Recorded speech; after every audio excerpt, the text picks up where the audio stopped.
Un saludo. Bueno, vamos a comenzar con esta presentación que bueno, va a ser una repetición de una sesión que di anteriormente, inicialmente pensada para uso doméstico para los residentes de mi hospital y para la gente que hace guardia y no está acostumbrada a informar imagen de tórax. Y bueno, pues gracias a Carlos Muñoz, la verdad es que se difundió bastante y bueno, pues me han pedido la Sociedad Valenciana que haga una nueva versión. Y bueno, realmente creo que sí que procede una nueva versión, porque esto es algo que está cambiando diariamente. Y creo que ahora mismo realmente hablar de esto me da un poco de pudor, porque realmente creo que todos absolutamente somos más o menos especialistas en toras. Es decir, creo que el 80-90% de la actividad que se está desarrollando en los servicios de radiología y en todos los hospitales es por coronavirus, y por tanto creo que esto está lleno de expertos en coronavirus. Todo el mundo ha leído mucho y hay poco relativamente nuevo que decir. Pero bueno, vamos un poco a intentar sistematizarlo por si a alguien les da ayuda, aunque como digo, creo que más que una sesión docente, esto debe ser una sesión de compartir la experiencia y un poco contar nuestra experiencia, más que decir cosas nuevas que creo que, como digo, todo el mundo lo sabe. Pero bueno, agradecer la invitación y ahí va nuestra experiencia en el Hospital General de Alicante sobre coronavirus. Este es el esquema de la sesión. Vamos a empezar ya con la introducción. El, el coronavirus es el virus más conocido de la historia, como todos sabemos. Hay publicada una cantidad ingente de información. Desde que preparé la sesión para la gente del hospital, para las guardias, hasta ahora pues han salido 4 o 5 artículos muy interesantes sobre imagen, y realmente bueno, pues es algo que se está publicando una barbaridad, es algo que no es nuevo. Es decir, conocemos otros coronavirus que han dado enfermedades pulmonares que en algo se parecen a la que estamos viviendo, pero que afortunadamente en aquellos casos resultó mucho menos frecuente, como lo está siendo el coronavirus actualmente, ¿no? COVID-19. El coronavirus, el COVID-19 se caracteriza por su alta contagiosidad, como todos sabemos, y por la tendencia a desarrollar neumonías graves y un síndrome de estrés respiratorio del adulto en un porcentaje muy significativo de pacientes. Ese es el motivo por el que lo vamos a ver de forma tan prevalente como ingresos en los hospitales. Es importante conocer los síntomas, creo que los conoce toda la población, y conocer también que desde el punto de vista analítico, en una inmensa mayoría de los pacientes se dan una serie de alteraciones analíticas que hace que cuando los pacientes vengan a urgencias, antes de pedirles la radiografía simple que va a diagnosticar la neumonía, los clínicos, viendo al paciente, viendo estos síntomas y viendo estas alteraciones analíticas, pues prácticamente están seguros de que el enfermo ya tiene una neumonía por coronavirus. Y es más, tienen muchos datos pronósticos que van a ser fundamentales, como son pues eso, el grado de linfopenia, cómo está el dímero D, etcétera, etcétera. Por tanto, es una enfermedad que se debe diagnosticar ahora con la prevalencia que hay de una forma muy fácil clínicamente en muchos casos, y en esos casos la radiología lo único que va a hacer es pues confirmar el diagnóstico y establecer el grado de severidad desde el punto de vista radiológico. Sin embargo, la severidad nuevamente no viene marcada tanto por la imagen, sino básicamente también por los datos clínicos y analíticos. Una cosa importante es cómo realizar los estudios de imagen. Creo que en todos los servicios ya tenemos claro cómo hay que tratar a estos pacientes desde el punto de vista de prevención de transmisión de las enfermedades. Creo que hay realmente un miedo colectivo a enfermar, como es lógico, y por tanto, bueno, pues lo que hay que hacer, y para un adecuado uso del material de protección, pues lo que debemos hacer es seguir las recomendaciones de nuestros expertos, recomendaciones que están hechas para precisamente momentos de escasez de material. Por tanto, probablemente nos gustaría que fueran más, pero bueno, pues hay que hacer lo que nos dicen, y bueno, creo que todos los conocéis. Aquí tenéis el protocolo de nuestro hospital.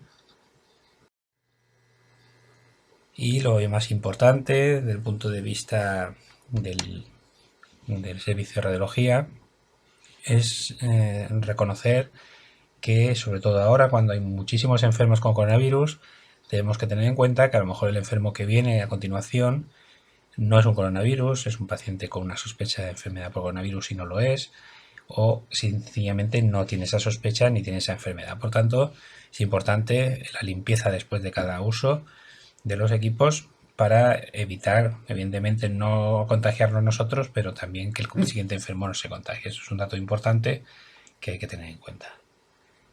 Y luego, pues algo que parece bastante simple y bastante razonable, pero que hay que recordarle siempre al personal, porque una vez que están vestidos, pues recordar que para la TC quien coloca al paciente debe ser una persona diferente a la que protocoliza realizar la exploración, porque si no va a dejar con sus guantes teóricamente contaminados el virus en los teclados. Lo mismo ocurre con el contraste, quien maneja la bomba debe ser una persona diferente o quitarse los guantes. Se intentará realizar las pruebas siempre en el mismo equipo y agrupadas para facilitar la adopción de estas medidas, es decir, de esta manera podemos tener la cadena montada y podemos evitar la propagación.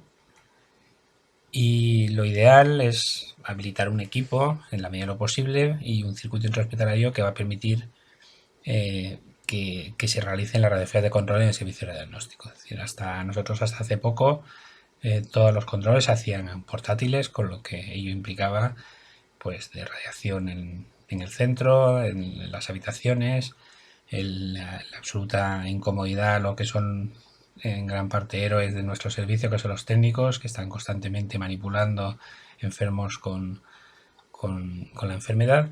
Y bueno, pues si se habilita dentro del hospital, pues, la posibilidad de que bajen siempre en el mismo ascensor, etcétera, etcétera, pues se pueden evitar muchos portátiles y además las radiografías son de mejor calidad. Es algo que conviene hacer.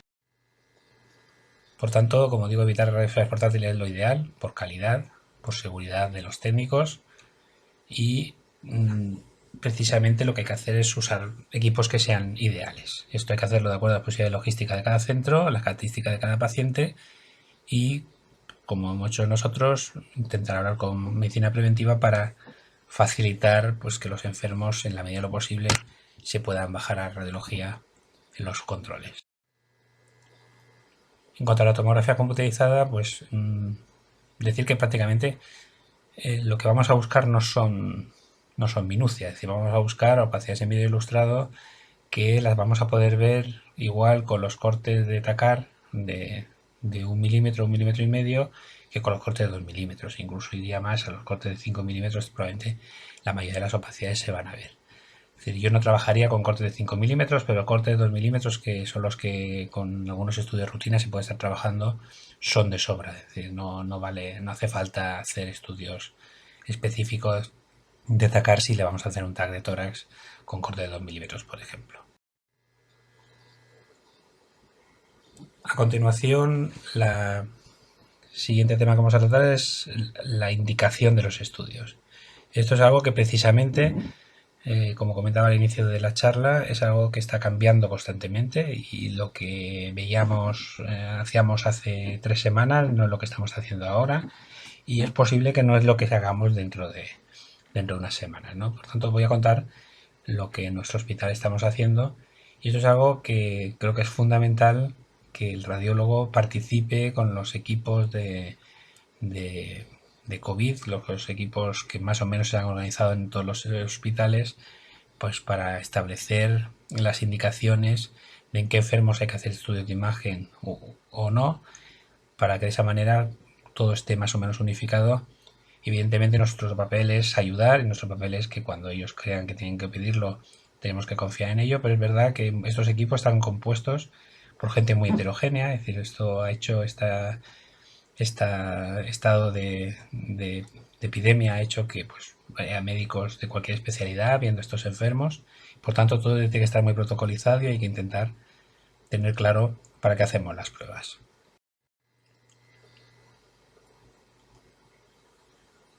lo primero que tener claro es que en plena epidemia, como estamos ahora, la clínica, la analítica y la radiografía simple van a permitir definir un enfermo como neumonía por COVID en un porcentaje elevado de casos. Al principio parecía que todo era fundamental que pasara por la PCR, pero ahora mismo sabemos que cuando un enfermo tiene una analítica determinada con esa clínica y una placa simple determinada, ese enfermo va a ser un enfermo COVID, pase lo que pase, sea con lo que sea con la PCR. Es decir, este cuadro clínico va a permanecer inalterable. Antes hacía falta que hubiera un contacto con un enfermo COVID, ahora ya no. Es decir, cualquier enfermo que viene por la puerta de urgencias con este cuadro clínico, analítico, radiológico, pues directamente es un enfermo COVID. Y esa etiqueta va a ser muy difícil que se le pueda quitar porque la especificidad de este conjunto de datos en el momento actual es altísima. El test de confirmación de la PCR es lo que todo el mundo quiere para confirmarlo. Sin embargo, hay que tener en cuenta que hay varios problemas. El problema de disponibilidad. Esto va pasando por, diría que diario. Hay días en los que hay PCR de sobra, hay días en los que no, prácticamente no hay ninguna, pero literalmente ninguna. Y en esos casos nosotros vamos a tener un poco que estar a la demanda de resolver problemas a veces con la imagen. Hay problemas de falsos negativos, eso está muy claro, creo que ya lo habréis vivido todos. Es decir, hay gente que tiene ese cuadro clínico analítico radiológico y tiene 2 PCRs negativas. Bueno, pues ese enfermo sigue teniendo una alta sospecha de enfermedad por COVID. Y por último está el problema del tiempo, es decir, que hacer una PCR pues lleva un tiempo y en ocasiones pues no se puede esperar ese tiempo para tener un diagnóstico. Entonces, en este contexto, la TC es una técnica que, como todos sabéis, es muy sensible y con una especificidad bastante alta para poder sugerir el diagnóstico de neumonía por COVID. Entonces, en estos casos de problemas de la PCR de virus, de disponibilidad de falsos negativos o de tiempo, es donde la tomografía computerizada va a ser una alternativa y va a ser una indicación del estudio. Precisamente el documento de la SERAM sobre indicaciones de la TC en pacientes con sospecha de infección por coronavirus, lo que viene a responder es a estos 3 problemas. Es decir, cuando habla de discrepancia clínica analítica en paciente grave con alta sospecha y que o bien la radiografía es normal o haya dificultad para la PCR o PCR negativa o no concluyente, está hablando de la disponibilidad y de la posibilidad de falsos negativos. Y el resto de indicaciones, pues básicamente lo que persiguen es que la tomografía computerizada responda de forma rápida a una pregunta clínica. Esto va a ocurrir en pacientes graves con sospecha clínica para decidir a dónde vamos a enviar al enfermo en caso de que haya que mandarlo a la UCI. Y en pacientes con patología crítica o con sospecha o duda diagnóstica de ser positivos y hay que tomar una decisión terapéutica inmediata, pues para de alguna manera elevar el grado de sospecha si la existía o para descartar la enfermedad en la medida de lo posible. Y esto pues probablemente es últimamente una de las indicaciones que con más frecuencia estamos viendo en los hospitales, aunque ya veremos que desde mi punto de vista es discutible. Y luego excepcionalmente en casos específicos pues ya de forma concreta hablando con los clínicos puede haber alguna indicación un poco más rara.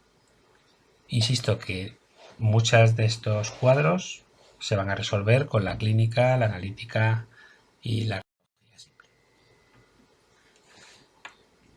Entonces, respecto a la sensibilidad de la TC, no, pues hay varios estudios, este es el más numeroso, en el que, bueno, pues trayendo datos de la vida real, de gente que se hacía TC y gente que se hacía PCR, pues se vio que había pues alrededor de un 30% de pacientes en los que la PCR inicial era negativa y la TC era muy positiva. De ahí la etiqueta que se le ha puesto a la TC como técnica de alta sensibilidad para detectar el coronavirus. Y eso es cierto, pero también no es menos cierto que en este 30% de enfermos con PCR negativa, probablemente el clínico ya sabe por la analítica, la clínica y la radiografía simple que el enfermo tiene una infección por coronavirus y la TC no es necesario. Y es lo que están haciendo nuestros facultativos, es decir, están directamente esto ya asumen que sigue siendo coronavirus, le vuelven a hacer una PCR y muchas de las veces sale positiva. Y si sale negativa, pues incluso con esos todavía se mantienen en el diagnóstico sin necesidad de hacer un TC cuando la clínica es muy característica. Y entonces nos cabe la pregunta de en cuántos enfermos vamos a tener una RFA normal y podemos tener enfermedad. Bueno, pues esta es una pregunta que bueno, no es fácil de responder porque no están todos los datos en la literatura, pero bueno, saber que un 46% de enfermos sintomáticos en un estudio del New England la radiografía era normal, eran enfermos sintomáticos. En otro estudio publicado en Radiology, eso ocurría con el 31% de los enfermos. Y bueno, pues en otro estudio también publicado en Radiology, pues llegaba a la conclusión de que la sensibilidad es solo del 25% y su especificidad de un 90%. Es decir, tener en cuenta que no tenemos tampoco una especificidad del 100% con la radiografía simple. Y en cuanto a la tomografía computerizada, la pregunta que tenemos es cuando tenemos una TC normal, que es lo que se está haciendo en algunos hospitales para estar seguros que el enfermo no tiene coronavirus, realmente cuántos de estos enfermos pueden tener enfermedad. Bueno, pues esto, en el mismo estudio del New England que había comentado anteriormente, el 15% de los enfermos sintomáticos tenían una TC normal, el 46% en un crucero a los que le hicieron a todos PCR del virus, pues de ellos, el 46% de los que eran asintomáticos y con PCR positiva tenían una TC normal, es decir, que se nos están escapando el 46% de los enfermos con PCR positiva.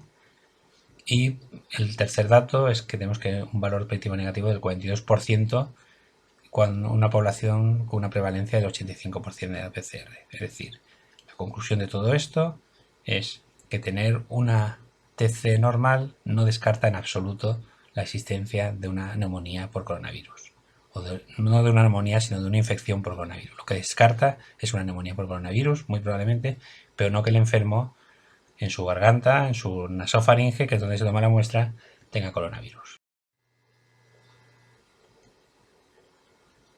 Y aquí tenemos un ejemplo de relación con la especificidad de la placa. Es decir, este es un enfermo en donde yo pues vi esto, pensé que lo di de posible coronavirus, el enfermo estaba perfecto, les preocupaba que fuera bilateral y bueno, se le hizo una TC para mandarlo a casa y bueno, realmente me pasé de frenada, no había nada, había aquí una pequeña imagen nodular, muy pequeñita, pero realmente no tenía nada. Esto pasa a veces cuando nos queremos pasar diagnosticando, como me pasó a mí esta vez, pues nos pasamos y diagnosticamos enfermedad donde no la hay.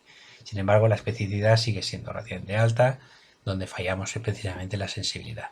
Si queremos diagnosticar mucho, probablemente nos vayamos a equivocar, como hice yo. Entonces, ¿a quién hay que hacer realizar estudios de imagen en base a esto?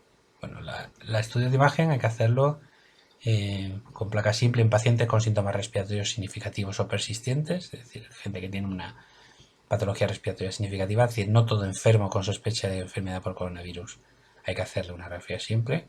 Muchos tienen síntomas leves, algo de tosecilla y esos no hay que hacer nada. Es decir, los que hay que hacer los que tienen síntomas o bien persistentes o bien significativos. Y esto siempre asumiendo que tenemos una limitación importante en la sensibilidad para el diagnóstico de neumonía. Y cuanto mejor esté el paciente, más probable es que si hay algo no lo estemos tragando, porque la enfermedad se supone que será menos patente. La tomografía computerizada, en términos generales, quedaría para apoyar una sospecha clínica cuando se requiera bien de forma inminente, bien porque no haya material de disponibilidad, material de PCR, o bien cuando haya sospechas de que se trate de un falso negativo. Y como he dicho anteriormente, esto se hace no con el primer falso negativo, sino generalmente por lo menos con el segundo, y no en todos los enfermos, porque a pesar de los dos falsos negativos, siguen con la sospecha clínica y no precisan de TC. Luego la TC va a servir para decir que un enfermo no tiene neumonía por COVID, lo cual no es sinónimo, como he dicho anteriormente, de decir que es COVID negativo. Por tanto, si lo hacemos para estar seguros de que podemos actuar sin protección, creo que le diría a todos aquellos que quieren pedir el TAC para esto, para operar al paciente o para hacer una prueba intervencionista, asumiendo que si el TAC es negativo no tiene infección por COVID, que esto no es cierto, que el enfermo puede perfectamente tener un COVID y tener una TC normal. Y luego en casos individualizados, por ejemplo, hace un par de días nos pidieron para un donante de órganos, ponemos a dejarse una idea, que tenía fiebre, pues y una PCR negativa.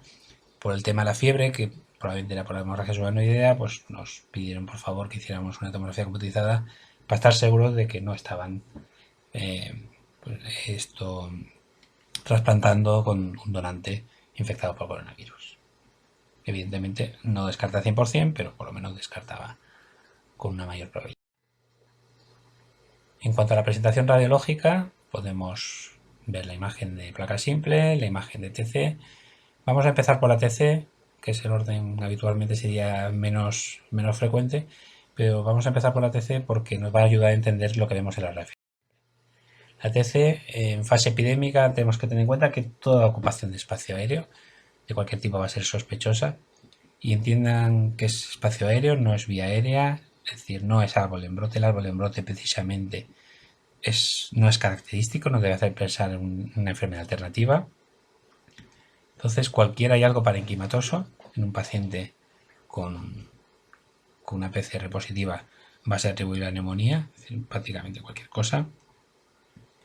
Pero vamos a tener un cuadro típico, que es el que vamos a ver, porque es con el cuadro que nosotros vamos a poder ayudar al clínico, porque nos va a poder decir que el paciente con alta probabilidad va a tener una enfermedad por COVID. Cualquier cosa puede ser un COVID, pero hay un cuadro muy característico. El cuadro característico va a tener como dato fundamental la presencia de vidrio deslustrado prácticamente en la mayoría de los casos, con más o menos consolidación. Consolidación sola es más rara, pero también puede existir. Una afectación típicamente bilateral, típicamente periférica y típicamente también en regiones posteriores de los pulmones. Este es el cuadro radiológico típico. Y luego con la evolución nos van a dar patrones de neumonía organizada y patrones de distrés respiratorio que, como digo, van a ser evolutivos y por tanto habitualmente no van a aparecer al inicio de la enfermedad. Aquí tenemos diferentes manifestaciones radiológicas, imágenes características de la infección por COVID. Como ven, se tratan de pacientes donde en prácticamente todos los casos existe algún tipo de vidrio ilustrado, algún vidrio ilustrado en más o menos cantidad, con áreas de consolidación, que son en este caso pequeñas, periféricas. Aquí vidrio ilustrado únicamente. Aquí están mezcladas las zonas de consolidación con las zonas de vidrio ilustrado. Aquí tendremos una imagen nodular con halo en vidrio ilustrado. Las zonas donde hay un poco de patrón empedrado con una reticulación intralobulillar e incluso en la periferia, el patrón perilobulillar en una opacidad en vidrio ilustrado, una opacidad en vidrio ilustrado periférica característica de las fases iniciales. Aquí nuevamente una mezcla de vidrio ilustrado de zonas de consolidación y en este último caso pues una banda de consolidación con algunas zonas de vidrio ilustrado aisladas y, como vemos, una estructura en banda que es también muy característica de la enfermedad. Todas estas imágenes son características, vemos en todas ellas cómo se cumple lo que hemos dicho de que se trata de una enfermedad predominantemente periférica, con vidrio ilustrado y más o menos consolidado. El patrón en empedrado es algo que es también bastante característico, aparece en un porcentaje variable según las series y en la mayoría de ellas se acepta que es algo que ocurre en la evolución. Es decir, el pico es al cuarto o quinto día y bueno, pues lo que vemos pues son pues esas opacidades nodulares con su reticulación interior. Aquí vemos otra zona de crazy paving en un paciente con consolidación también periférica y aquí pues lo he puesto como empedrado, pero realmente es una mezcla de consolidación, reticulación, está todo ahí mezclado. Y aquí vemos otro enfermo, que era el séptimo día desde que inició la fiebre y que bueno, vemos que tiene una neumonía extensa y un claro patrón en empedrado pues en gran parte de las zonas, ¿no? Esa imagen bastante característica en la periferia, en las regiones posteriores de los pulmones, muy típica. Hay que tener en cuenta que la frecuencia de los hallazgos radiológicos varía a lo largo del tiempo.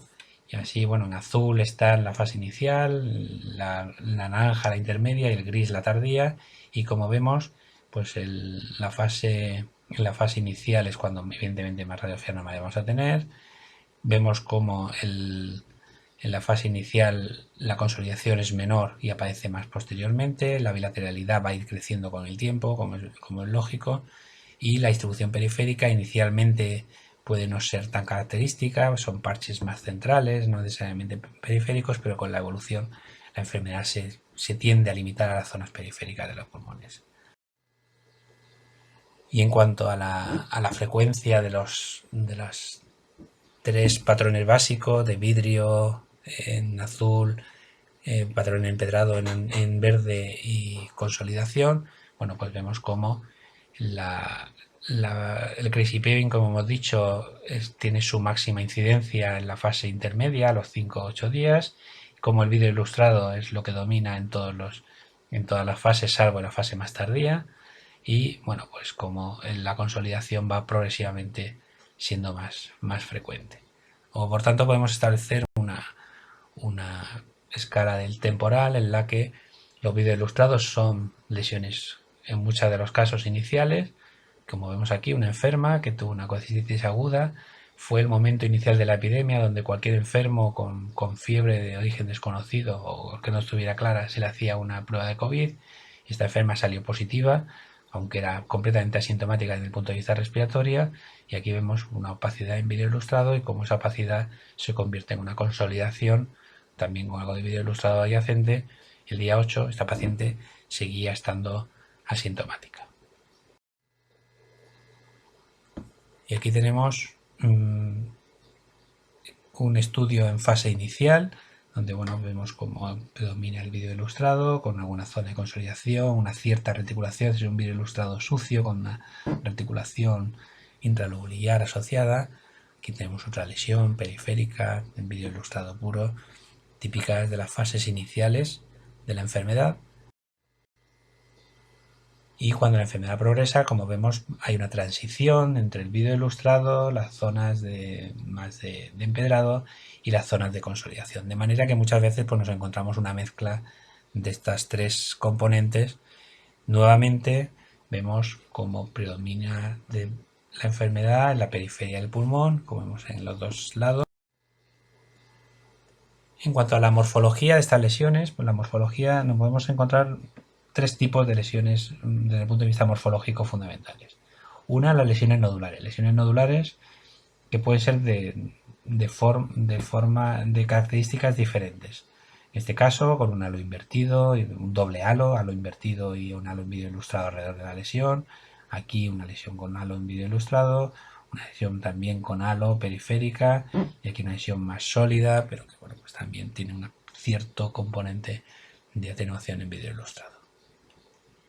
Luego, con frecuencia nos vamos a encontrar con lesiones de morfología radiante poligonal.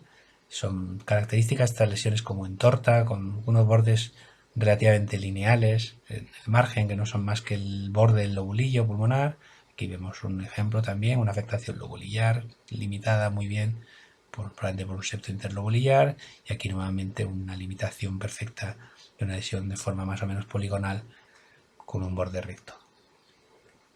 Y además es también muy característico, y probablemente hayan visto aquellos que hayan realizado algún TAC, prácticamente un gran número de pacientes tienen esta disposición curvilínea subpleural en las regiones posteriores, que no son más que lesiones que recuerdan a grandes atelectasias de las regiones de declive, porque realmente además se ve que hay pérdida de volumen, se ve que hay una cierta distorsión de la parénquima.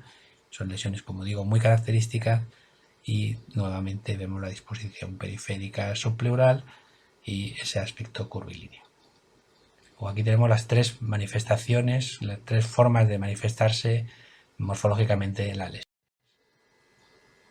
Y aquí tenemos otro enfermo con una típica disposición, vemos la afectación curvilínea periférica subpleural característica con zonas de vídeo ilustrado, zonas de consolidación y bandas, muy característico de la enfermedad.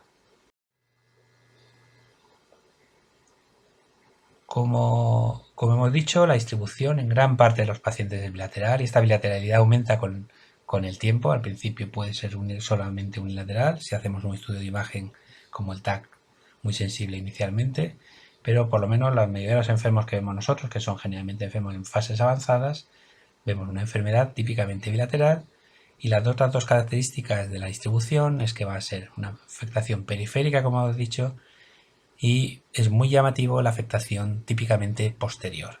Entonces es importante para verlo en la radiografía, buscar la radiografía simple, cómo está afectada esta forma posterior del pulmón, que es algo que debemos ir a buscar siempre en la radiografía lateral, porque la PEA muchas veces al estar pegada a la pleura no se va a ver. Nuevamente, otro enfermo, afectación bilateral, típicamente curvilínea, subpleural, periférica y posterior. Muy característico. Nuevamente, un TAC coronal, imagen periférica del pulmón y un claro predominio en las regiones posteriores. Esto es algo que los primeros estudios no lo decían, pero creo que es algo que prácticamente todos los enfermos, salvo enfermos en fases muy avanzadas con una afectación del pulmón prácticamente completa, incluso enfermos con una afectación importante, las zonas anteriores están claramente menos afectadas que las zonas posteriores. Es algo que se cumple en la mayoría de los enfermos. Aquí nuevamente una afectación periférica y un predominio nuevamente en la región posterior visto en el corte sagital. Luego hay algunos hallazgos que describieron los primeros autores chinos que hicieron los primeros estudios y que es algo que se cumple en muchos casos, como son el engrosamiento vascular y la presencia de una línea subpleural. La línea subpleural hace referencia a, vemos esta banda negra que queda por fuera de las zonas de consolidación o de vídeo ilustrado, que evidentemente no aparecen todas, pero como vemos siempre en muchos de los enfermos vemos esta bandita, vemos esta bandita, vemos esta bandita y vemos esta bandita. Es decir, realmente la enfermedad no acaba de llegar a la periferia del lobulillo pulmonar y se queda una pequeña banda subpleural negra que resulta bastante característica y bastante constante. Y luego otro hallazgo descrito fue la presencia de engrosamiento vascular. Esto la verdad es que los casos que tenemos TC nosotros, pues, algo que no vemos, no es que me haya resultado especialmente llamativo, creo que no es fácil de valorar, pero sí que hay casos descritos en la literatura muy evidentes y aquí vemos pues un caso, aquí está está mostrada la línea subpleural y aquí vemos pues un vaso relativamente agrandado en relación con otros, o igual a este nivel vemos también un vaso un poco agrandado. Es algo que puede ayudar también al diagnóstico. La imagen característica. En este caso, nuevamente, vemos una afectación periférica con una línea subpleural negra, muy característica, línea subpleural y línea subpleural. También está descrito con frecuencia la presencia de halo invertido, es decir, muchas veces las lesiones, como vemos en este caso, adoptan una morfología más o menos redondeada, dejando en su interior zonas de menor atenuación, bien lobulillos pulmonares normales, bien lobulillos pulmonares algo más atenuados, y en otras ocasiones dan lesiones típicas de halo invertido, con una zona central de atenuación video ilustrado y otra de consolidación periférica. Aquí, como he dicho antes, tiene un doble halo, y en este otro caso vemos pues la imagen típica de periférica de mayor densidad, zona central menos atenuada, una imagen de halo invertido. Y el otro hallazgo que se puede ver es la existencia de un patrón perilobuliar. El patrón perilobuliar no es más que la periferia del lobulillo con un engrosamiento irregular. Bueno, pues son estas imágenes lineales o estas imágenes que vemos en la periferia de esta consolidación, que bueno, es más que el borde del lobulillo con un cierto engrosamiento irregular. Esto es algo que siempre se ha descrito como característico en la neumonía organizada y en las infecciones pulmonares. Y bueno, pues aquí lo podemos ver. También recuerda un poco al signo del atolón de la neumonía organizada.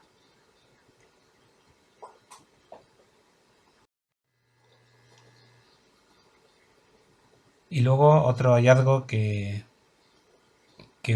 a mí me ha llamado la atención en los estudios que hemos hecho y en muchos de los estudios que aparecen en internet es la presencia de lobulillos pulmonares respetados. Es muy característico que hay algún lobulillo pulmonar entre zonas de consolidación que está respetado, incluso a veces pues está hiperexpandido, y vemos pues estas imágenes son bastante características, bastante típicas en enfermos con COVID. Aquí vemos otro y aquí vemos otro. Entonces, en base a todo lo que hemos visto, tenemos un poco el panorama de lo que sería una una infección pulmonar por COVID desde el punto de vista de TC. Y a partir de ahí lo que tenemos que decirle al clínico es que el patrón radiológico es más o menos característico. El patrón típico que describe la Sociedad Británica de Imagen Torácica es una afectación bilateral, basal, con vidrio, crazy paving o consolidación periférica, con halo y con patrón perilobulillar. Y a partir de ahí, pues podemos tener algún hallazgo que no nos cuadre y darlo como indeterminado, o podemos tener sencillamente diagnósticos alternativos que nos digan que este enfermo tiene otro. En cuanto a los criterios de la sociedad de la RSNA, pues han publicado unos criterios que nuevamente lo hacen con la intención de que cuando veamos que estos pacientes tienen el patrón que ellos describen como característico, pongamos en el informe que es un patrón característico. Cuando tenemos un patrón indeterminado, tenemos que poner que es determinado, aunque el contexto clínico puede en muchos casos ser COVID, y luego están también las categorías de no típico y diagnóstico alternativo.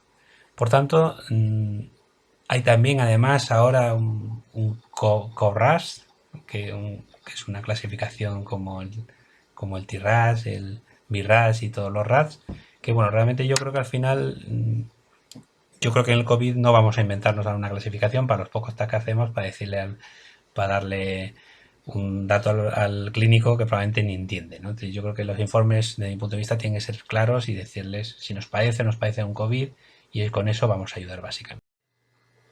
Entonces, ¿cómo lo informamos? ¿Cómo lo informamos en mi centro? En mi centro lo informamos como hallazgo de distribución característicos de COVID, y por tanto, si es porque tiene falso negativo, porque tiene negativas en la PCR, le vamos a decir, yo personalmente lo escribo así, por lo que probablemente se trata de un falso negativo, para que lo tenga claro, lo lea quien lo lea, sea el cardiólogo, sea el neumólogo, sea el endocrino, quien sea, que tenga claro que desde el punto de vista de imagen nos parece un falso negativo.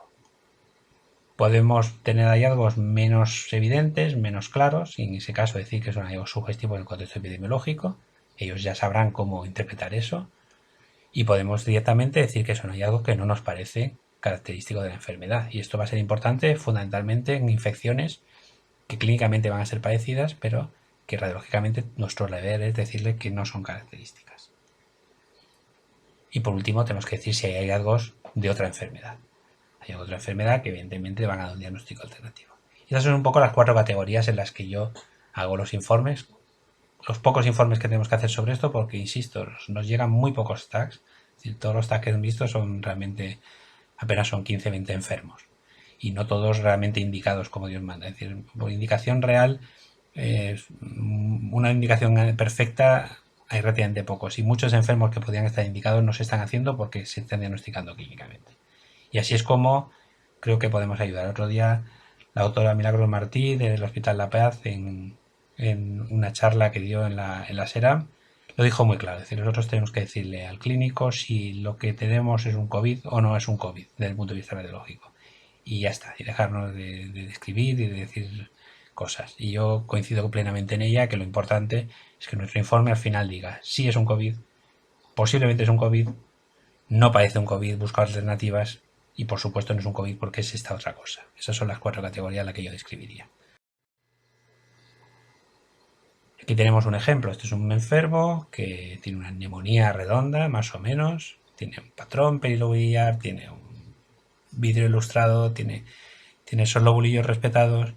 Esto es un enfermo que en otro contexto clínico, en otro momento epidemiológico, pues podríamos decirle muchas cosas. Que es una neumonía localizada, podemos decirle que es una neumonía redonda o más o menos redonda, pero bueno, este enfermo, en el contexto epidemiológico que estamos actualmente, además tenía una lesión contralateral, pues lo vamos a etiquetar de hallazgos sugestivos de neumonía por COVID en contexto epidemiológico. Este era un falso negativo que se confirmó después del tag que era positivo. Y en fase evolucionada vamos a ver patrones de neumonía organizada que van a ser muy característicos, aunque sean centrales, como en este caso. Vemos imágenes características, vemos halos invertidos, vemos imágenes curvilíneas, vemos lobulillos respetados. Esto, paciente con una sospecha de COVID radiológica, igual que este, pues vemos típicamente afectación periférica, algún parche de vídeo ilustrado, más o menos algo más central, pero vemos como esa distribución posterior bilateral, esos lobulillos respetados, imagen muy característica, por tanto, sospechoso de COVID, confirmamos que probablemente es un falso negativo. Y aquí tenemos otro enfermo. Este a lo mejor es más difícil porque tenía un edema pulmonar. Podríamos pensar si esto es vídeo ilustrado, pero bueno, son una enfermedad periférica, con parrón empedrado, con consolidación, con vídeo ilustrado. Vemos aquí la historia. Es un paciente, la analítica era dudosa, tenía 2 PCR negativas y tenía insuficiencia cardíaca que podía liarnos. La TC la informamos como de alta sospecha desde el punto de vista de imagen y a raíz de eso se hizo una tercera PCR que fue positiva. Se confirmó la enfermedad. En cuanto a la cuantificación, realmente, como he dicho anteriormente, nosotros estamos informando muy pocos tags porque estamos haciendo pocos tags y por tanto yo personalmente no lo cuantifico. Me parece muy buena esta clasificación porque es muy fácil de hacer, pero yo no lo cuantifico directamente porque si le doy una puntuación al clínico, lo primero que va a hacer es, están bastante atareados, se lo van a preguntar, ¿y esto qué quiere decir? Que tenga un 10. ¿Es mucho? ¿Es poco? Entonces yo creo que bueno, eso está bien para estudios y está bien si hiciéramos tags todos los días y tuviéramos 200 tags, explicarles lo que significa esto, pero realmente, bueno, pues al final lo que yo establezco es también una estratificación en enfermedad leve, enfermedad moderada o enfermedad grave y extensa, y creo que es un lenguaje que aunque es más subjetivo, pues se entiende más fácilmente y le evitamos pues clasificaciones y escalas que no conocen a los clínicos. Sí que es importante, aparte de que no la conocen a clínicos, tampoco sabemos qué significa un 10. ¿Es mucho o es poco? Bueno, pues cuando lo vemos probablemente sí que lo sabemos. Si así un 10, pues es mitad, pero en mitad ¿de qué? Entonces, sin embargo, creo que es una clasificación esta la que recomienda la SERAM útil, y aquellos en los que su hospital haga muchos tags, creo que es una cosa que probablemente tenga sentido aplicarla. Si se hacen pocos tags, probablemente no tenga mucho sentido. Y es verdad, como es lógico, que la severidad por tag, la severidad por tag, la severidad por placa simple, pues evidentemente va detrás de la severidad clínica, pero son útiles para establecer el pronóstico de la enfermedad. Y vamos a hablar ahora de la radiografía simple. La radiografía simple hay pocos datos publicados, pero tiene una sensibilidad y una especificidad limitadas. Va a ser indudable el valor en diagnóstico inicial, simplemente para que digamos que el enfermo tiene una neumonía. Ya con eso estamos diciendo mucho. Y simplemente aunque no sea típica, simplemente con que digamos que tiene una alteración radiológica que no es otra cosa, o que no puede ser otra cosa de forma evidente, eso estamos ayudando mucho. Es decir, nuestro papel es decir si es placa normal o patológica, básicamente. Y de hecho, cualquier alteración parenquimatosa, sea o no sea típica de la infección, pero si no es otra cosa, lo más probable es que si es un enfermo con sospecha de COVID sea una infección por COVID, especialmente si es bilateral, periférico o basal. Y como he dicho antes, hay que hacerlo con equipos apropiados, de acuerdo a posibilidades de cada centro. Y es importante que a los enfermos ambulantes se creen circuitos de manejo para que estos enfermos no pierdan el tiempo y no estén por ahí perdidos. Nosotros lo que estamos haciendo es que informamos directamente desde que el técnico hace la radiografía, incluso enfermos hechos en ambulatorios lejanos de nuestro hospital, de manera que si nosotros mismos vemos una neumonía extensa o llamativa, llamamos al enfermo y decimos que acuda a urgencias. Es una forma de rescatar enfermos que así evitamos que vayan por centros de salud contaminando a la gente, que estén tiempo en su casa, etcétera, etcétera. Se hace una evaluación inicial clínica ya en urgencias desde que el radiólogo ve la radiografía patológica. Y el informe nuevamente, pues tiene que ser, pues como decía la doctora Martí, es decir, si es un COVID, si no es un COVID, o si es patológica, porque bueno, eso va a ayudar al clínico a tomar decisiones. Y lo que se ve en la radiografía simple, obviamente, pues es lo mismo. Hay un estudio muy reciente de hace 2 o 3 días publicado en Radiology, muy interesante, donde bueno, pues se ve que la afectación es bilateral, periférica y con. Y aquí tenemos pacientes con una sensibilidad limitada, pues ya lo sabemos. Aquí vemos una consolidación pequeñita, podemos tener aquí algo, no lo sabemos, pero bueno, cuando hacemos el TAC, porque era un paciente inmunodeprimido, pues vemos que efectivamente estamos viendo la consolidación ahí arriba, pero tenemos muchas más lesiones que prácticamente no somos capaces de ver en la TC. Es obvio que la radiografía simple está muy limitada, y sobre todo en fases iniciales, y sobre todo con estas opacidades de vídeo ilustrado tan pequeñas. Esto es algo que tenemos que asumir. Una cosa, lo que no veamos en la radiografía, que se vea en el TAC, es algo normal y es asumible, y no por eso hay que hacer TAC a todos los enfermos. Los patrones más característicos los he medio clasificado, porque al final, si algo hemos visto últimamente son radiografías simples, y son patrones que más o menos se repiten. El patrón característico y diagnóstico, la consolidación periférica bilateral. Patrón muy frecuente, los parches de aumento de atenuación mal definidos, que algunos llaman en vídeo ilustrado, que a lo mejor desde el punto de vista estricto no es correcto llamar vídeo ilustrado una opacidad en pulmón, pero creo que hace honor muy bien a lo que parece, ¿no? Aunque no sea un TAC, es una imagen pues, de atenuación no muy alta, tiene un patrón, pues sí, vídeo ilustrado es correcto si se quiere emplear. Yo los llamo así de atenuación mal definidos, porque son lo que son. Luego una afectación intersticial, un aumento de la trama broncovascular, bandas periféricas, como vemos aquí, bandas posteriores, ya hemos visto anteriormente, es decir, hay que mirar muy bien esos agujeros de conjunción, esa zona posterior del pulmón, ver que no hay un aumento de densidad ahí, porque es la zona muy típica donde se ponen las consolidaciones, y en la placa simple, en la APA, muchas veces apenas somos capaces de distinguirla, ¿no? Y aquí vemos claramente una banda posterior, y luego la radiografía normal, que como hemos visto, pues algo que puede ocurrir con bastante frecuencia. Y vamos a repasar algunas de las imágenes: consolidación periférica bilateral, aquí más o menos discontinua, incluso imágenes curvilíneas, consolidación periférica bilateral característico de neumonía por COVID. Ahora mismo esto en urgencias, esto es un COVID sí o sí. La bilateralidad es importante. Aquí vemos consolidación aquí, enfermo en mal estado, neumonía por COVID.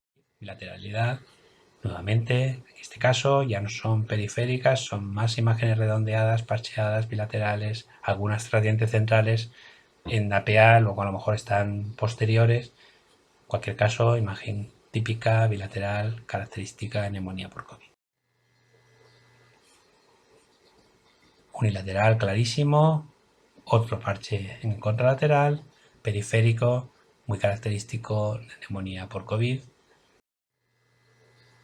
En este otro caso, aquí lo que tenemos es una afectación ya bastante extensa, intersticio alveolar. Yo creo que hay una afectación intersticial. Este paciente tiene una radiografía de un mes antes prácticamente normal, el parénquima, y vemos, bueno, pues como hay una afectación intersticial alveolar, una neumonía grave por COVID. Este paciente falleció 2 días después, y este otro hombre, pobre hombre, falleció pues horas después del ingreso, con una neumonía bilateral extensa por... Aquí vemos un parche de estos que hemos dicho de atenuación en vídeo ilustrado. Parches no es correcto exactamente, pero creo que, como he dicho, hace honor a lo que se ve. Es decir, son parches de atenuación, de aumento de atenuación del parénquima pulmonar, más o menos sutiles, característicos también, aunque este sea solo un parche aquí.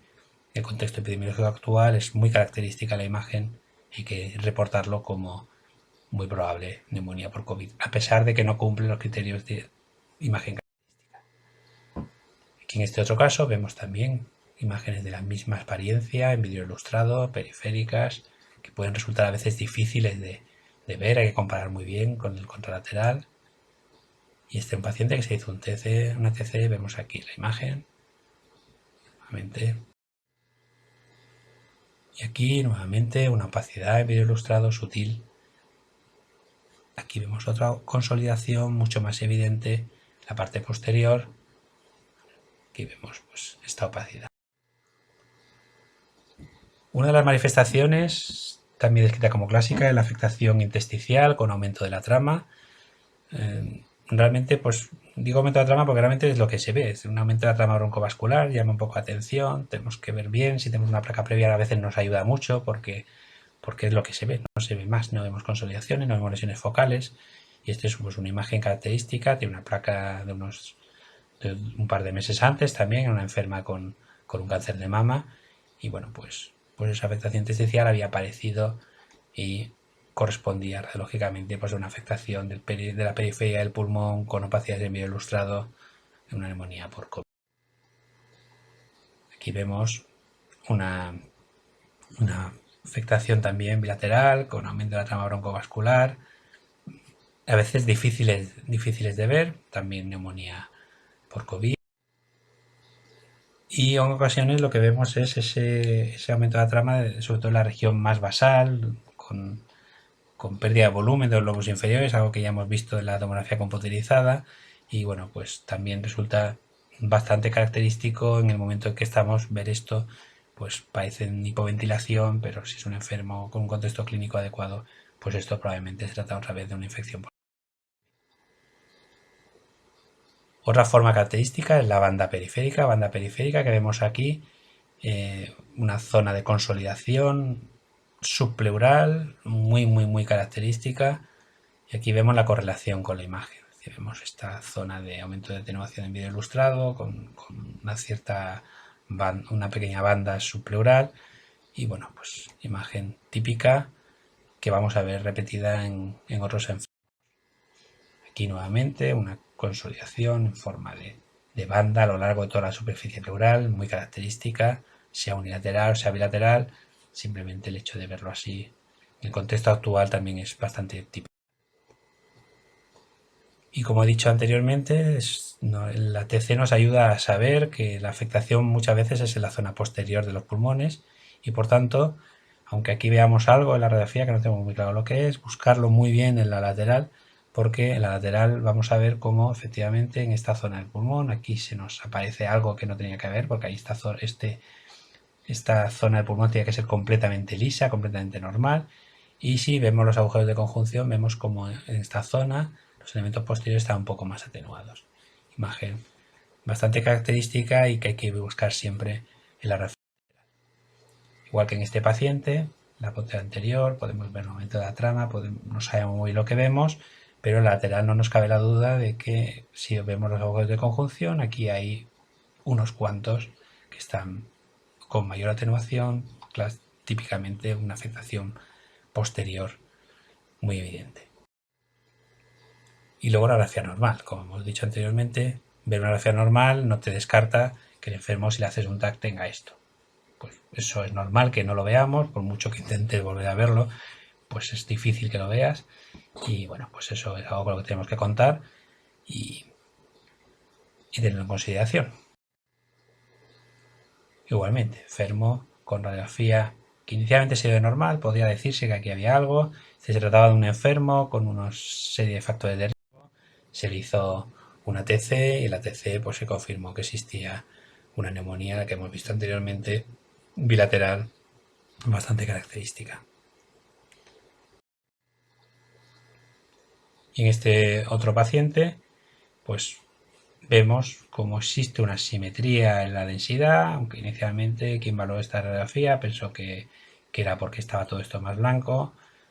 También un paciente que por alguna circunstancia que no recuerdo ahora mismo se hizo una tomografía computerizada y se vio pues que efectivamente aquí hay una consolidación en relación con una neumonía por COVID. No hay características que permitan decir que esto es un COVID, pero sí lo era el contexto clínico y epidemiológico.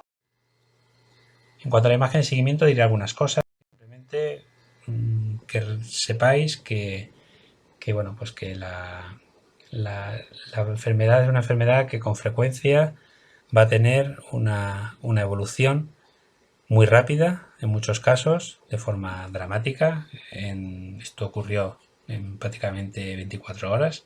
Parece un edema, pero realmente no es un edema, simplemente es una enfermedad que está progresando muy rápido. Estos enfermos son enfermos que acaban intubados en pocas horas. Es decir, esto muchas veces, de hecho, comentan nuestros clínicos que ni siquiera les da tiempo a hacer una placa de control de portátil. Al principio lo hacían, pero ahora ya, cuando un enfermo se pone así, ya saben que directamente va a la UCI y ni siquiera tienen que confirmar nada radiológicamente porque no está pasando otra cosa más que la enfermedad está progresando. Y esta evolución y este empeoramiento radiológico que ocurre en la mayoría de los pacientes en mayor o menor grado, va a tener su pico habitualmente el día 11, es decir, donde pasamos de esas áreas de atenuación videoilustrada a zonas de consolidación, y el pico tanto desde el punto de vista de TC como de radiografía simple de estos dos artículos ocurre alrededor del día 11. Es decir, que podemos esperar que la enfermedad va a empeorar radiológicamente al menos hasta el día 11 y a partir de ahí empezará la mejoría. Aquí tenemos otro enfermo, vemos del día 27, el día 30, como claramente han aumentado las consolidaciones, han aparecido consolidaciones donde antes no las veíamos y el enfermo ya está intubado. Este otro enfermo, igual, nuevamente, esto había 2 días de diferencia, vemos como hay un empeoramiento evidente con mayor atenuación y presencia de consolidaciones que previamente no había. Esta es la presentación radiológica y la evolución radiológica característica. Y ahora ya estamos empezando a hacer enfermos que afortunadamente se recuperan. Este es un enfermo que estuvo ingresado en la UCI bastantes días y consulta porque vuelve a padecer fiebre cuando estaba previamente bien y le apareció un hinchazo en el brazo. Aquí lo que estamos viendo es una complicación que había ocurrido en la UCI, donde había una trombosis de la vena yugular, de la vena subclavia. Vemos incluso que tiene una burbujita aérea el trombo y esto es el TAC de evolución. Es decir, no hemos hecho ningún, es el único TAC que tengo de evolución porque no se hacen TACs básicamente. Y bueno, pues lo que vemos es cómo la enfermedad ha curado, dejaba unas bandas parenquimatosas y poco más. El pulmón está bastante bien, pero el enfermo tiene pues una trombosis y un tromboembolismo pulmonar, que si bien no aparece en la enfermedad en fases iniciales, sí que se está viendo que en enfermos que han estado tiempo en la UCI por el estadio pretrombótico de la propia enfermedad y lo que supone la agresión de catéteres y demás, pues tienen sus trombosis venosas profundas y sus embolismos pulmonares, como digo, en las fases ya de avanzada de la enfermedad como complicación de la estancia en UCI y en el hospital.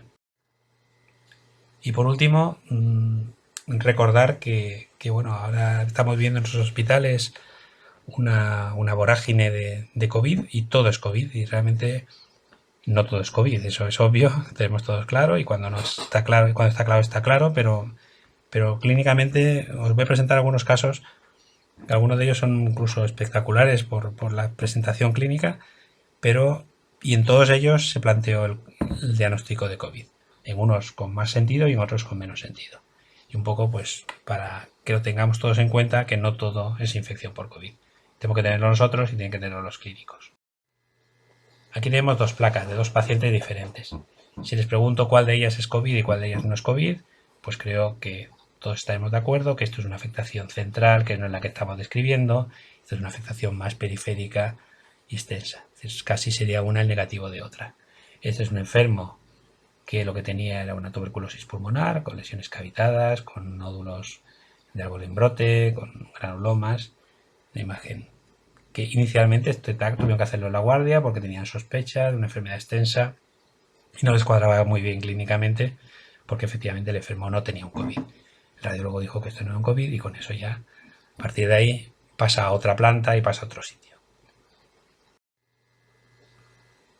Este es otro ejemplo, un enfermo que vino con un estado respiratorio pésimo, un enfermo que venía de la cárcel, que lo habían encontrado inconsciente. Y bueno, pues inicialmente yo cuando vi la radiografía pensé, pues se trataba de una neumonía por COVID, pero me quedé pensando que había broncograma aéreo, que no es lo que solemos ver, veía broncograma aéreo por aquí también. Y bueno, hablando con el clínico, pues lo que le había pasado a este enfermo era que tenía a mí la radiografía me la mandaron como sospecha de COVID porque tenía fiebre y estaba alteración de estado de conciencia.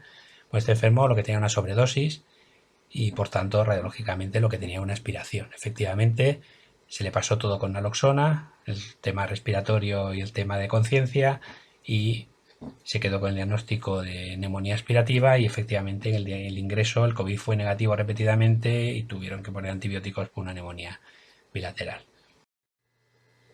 Y esta es otra enferma, ya que hablamos de drogas, es una enferma también un poco por el estilo, es una enferma politoxicómana y que acudió con esta radiografía.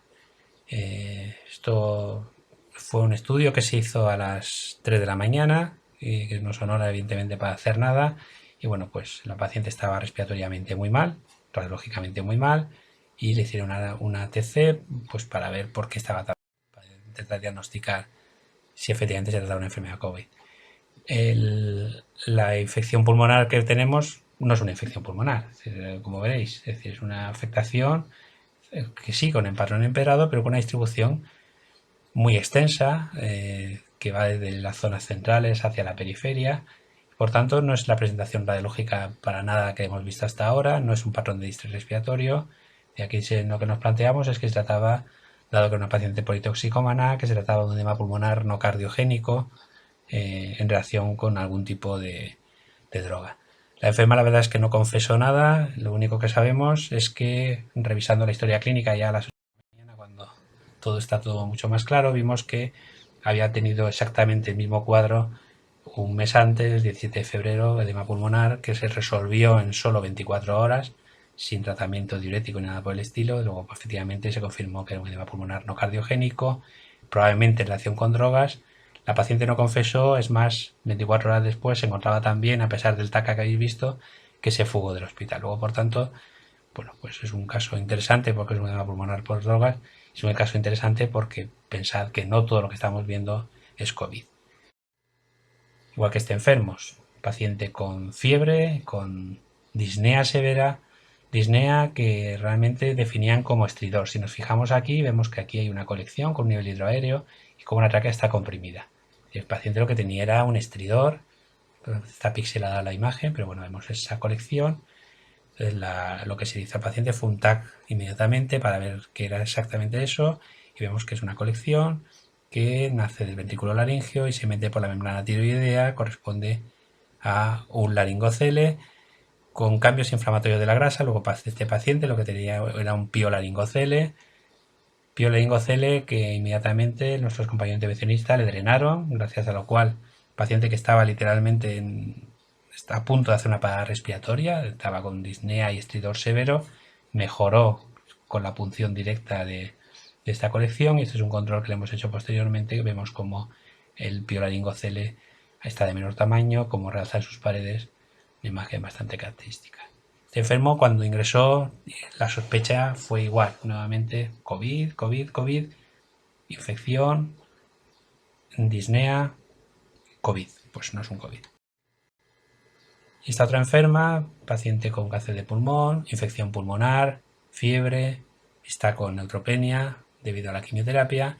Aquí lo que vemos es una consolidación que para nada es la que estamos viendo en los pacientes con COVID.